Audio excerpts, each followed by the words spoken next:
Well, that's the first rafter done. But oh my giddy aunt, I have produced one hell of a lot of rubbish. That's just one. I've got another, what, 3 to do. Yeah, that's what happens when you try to save a few pennies, but also, do something a bit more interesting. And make some rafters out of literally old, tree branches, basically. Yeah. So, let me just keep it close here. Let me just, you see the problem here? Yeah. And then, oh my god, it's been a mixture of tools, it has. We've been using, a humble axe.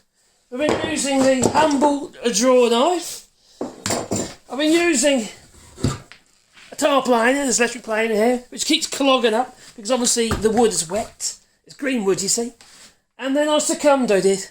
And I thought I'd use the Rotary Rasp, which seems to be the most effective tool, because it pretty much, it don't clog up, it sort of clogs up, but then it kind of carries on doing its thing.